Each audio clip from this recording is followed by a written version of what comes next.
Today we're going to be looking ahead to the third test between Australia and Pakistan, and we'll be looking at David Warner's last test match series ever. So we'll be exploring that with the Night Watchman. You're listening to the Snipers Club, and I'm your host, the Sniper. Good morning, Snipe. Happy New Year to you, mate. Oh, it's a bit early, you can't say that before time.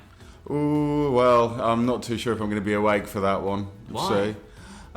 New Year's just a bit... New Year, it's a bit samey a bit every year, isn't it? It's Is just it? very loud and very Really? expensive outside. Oh, I you've quite become fancy watching the TV. You've Mate, become a Grinch now. yeah, I'm getting old, mate. I'm getting old. What can I say? It's all kind of fun these days, isn't it? But, you know, I'd rather sit and watch some cricket highlights. That's my highlight. That's my New Year's Eve plan this year. That sounds fun. Oh, mate, I think so. That's all I'm about these days. You know that, don't you? Okay, so what do you think is going to happen? Let's kick off with David Warner. Do you think he's going to get the send-off that everyone's talking about and that he allegedly deserves? Well, he allegedly deserves nothing apart from being massively slagged off like the massive cheating, unsporting prick that he is.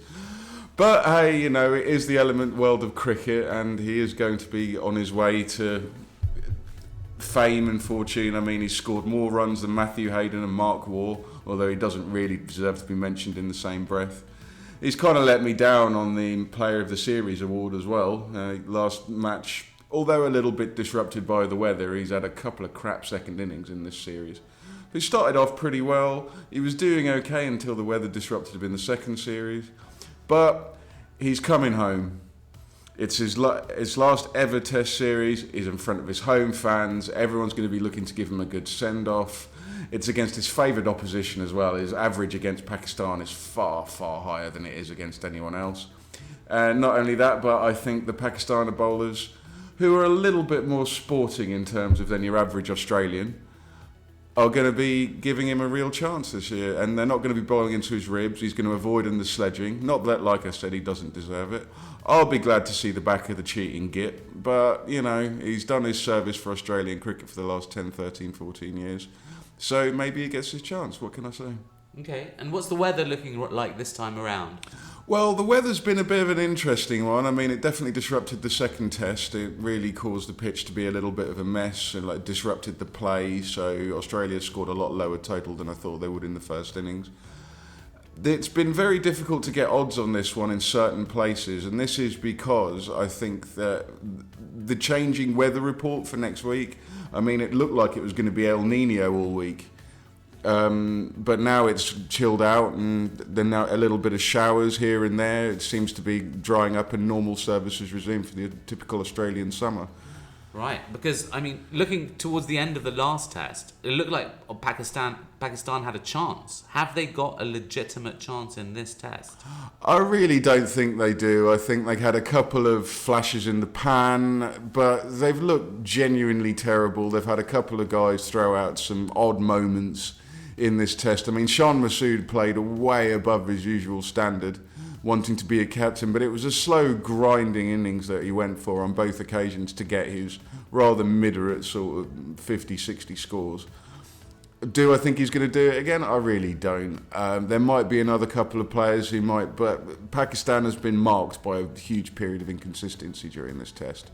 Anyone could really do anything out of the batsman. I've got a few good ideas of what might happen, but Pakistan have really let themselves down and performed pretty much to the standard I would expect them to against an Australian side, which, it has to be said, are probably one of the more dominant sides in world cricket at the moment. Are they is Australia underachieving slightly though? No, well, everyone's allowed to have one bad test. They still outscored Pakistan in both innings quite comfortably. The bowling attack looks like a team effort, like, you know, they're sharing the wickets between them. They're making the best of the conditions. It's, you know, you had really good weather over in Perth, and then now we had the really bad weather in Melbourne, and then we're somewhere in the middle here. They know their home grounds. They know how to play. This bowling attack has been playing together for quite a while. They all know each other. They're all three main seam bowlers, and Nathan Lyon are all featuring in and around the top 10 of the ICC test bowling rankings.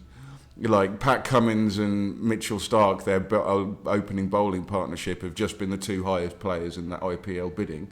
Okay. I'm not really too sure why on Mitchell Starc, having not played any serious T20 for a few years now, but hey, they want their big names, I guess. Okay, just before we move on to your official tips for this one, are there any players that we haven't heard of for either team that you've got your eye on for this particular test? Well, I think that now Australia have won the series 2-0. I still think they're going to go for the 3-0, but I think they might take a chance on this Lance Morris geezer. He's been the latest one to come through. He's got some serious pace. He's got a good average in his local championship at 25 runs per wicket.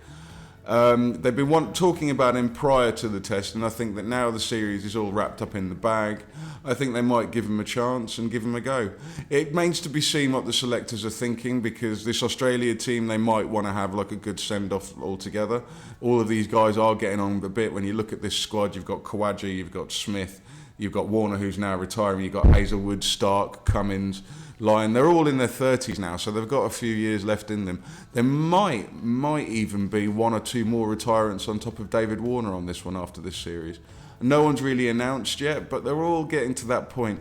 I think it's an end of an era of Australian cricket is on the horizon.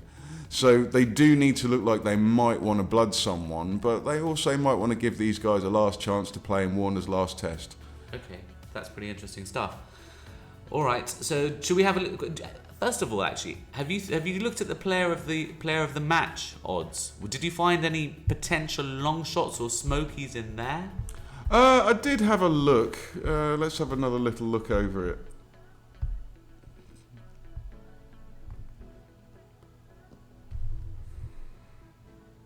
Yeah, it's not spitting up the odds for me, unfortunately. Just having a look on here, they're unsure of what's going on. It's because of the weather. It's a delaying tactic. They're only offering odds on certain things at the moment. He's looking at 365, and generally speaking, over the last few weeks, we've seen them being very, very slow to price up. So they are slightly running for cover. They don't want to get picked off. So it's fair enough. So apologies for the slight delay in the transmission there, guys, whilst we had another look for new odds. Right, let's move on to your official picks then. Okay, well, this is what I've got. Well, you've got to go with the man of the hour on this one, David Warner. Cheating sod that he is. You've got him on total match runs. Now, like I said, it's going to be his last test. He's at home. He's going to get preferential treatment from the bowlers and the fielding team, who are probably going to give him a good send-off on the way out. So I think him having 84.5, scoring over at 5 to 6 runs in the entire match in both innings at $1.83 looks pretty good value. Now, I've matched that up as a little double that you might want to take a look at as well. So Pat Cummins, who I think is probably going to be the player of the tournament after the first player of the series after the first two matches, and has looked in really, really, really solid form throughout this tournament. We've got him at over 4.5 wickets at $1.72. Now, they've been sharing the wickets between them quite nicely, and they've been letting Hazelwood do all the long grind work. He's the one keeping the line. He's the one who's been getting the maidens and whatnot, and while Cummins, Lyon and Starc have been picking him off. But even if the weather has improved, there's still going to be a bit of moisture in the air and the ground, so the pitch isn't going to fall apart too quickly. So I think that ultimately Cummins and Starc are going to be sharing a lot of wickets between them. So to suggest that Pat Cummins is going to get a quarter of the wickets available over the match looks pretty good to me, and that's priced at $1.72. So if you fancy putting that as a cheeky double, you can get that at $3.17, and that's on Bet365. Okay, so you've got a little multi there at $3.17. Can you just repeat those two selections? Okay, so that's David Warner for total match runs, and that's just hit over 84.5, and that's at $1.83 with Bet365. And then you've got Pat Cummins to get more than 4.5 total match wickets at $1.72, and that comes in at a double total of $3.17. Awesome. And you've got a smoky for us for this test as well, Night Watchman? Well, I was kind of looking at the Pakistani batsmen, and as much as they've been a bit rubbish with everything, I think that it's very, very, very harsh for the bookies to give Imam-ul-Haq $11 to score a century in the first innings. I mean, he's an opener for a test match side. That is very long for a guy who scored centuries before. He's an experienced cricketer. He knows how to play. He was going really well in the first test until he got done by a bit of absolute tomfoolery skullduggery to get stumped via Nathan Lyon and Alex, another cheat, Carey. But at $11, that's harsh. I mean, that's doing him a huge disservice. And if he gets going, he can score the runs. So seeing that at $11, I think Emmanuel Haq to score a first innings century could be an interesting bet there. All right. Good luck, mate. Good luck with those selections. Anything else you want to add towards the end of this pod? Not really, just David Warner, be glad to see you back of you. Go and cheat in your later life, probably at poker or something like that a lot of cricketers do. It's been completely and totally insufferable watching you play, and I'm quite frankly glad it's over. You've been listening to the Snipers Club. Please like, share and help our channel grow.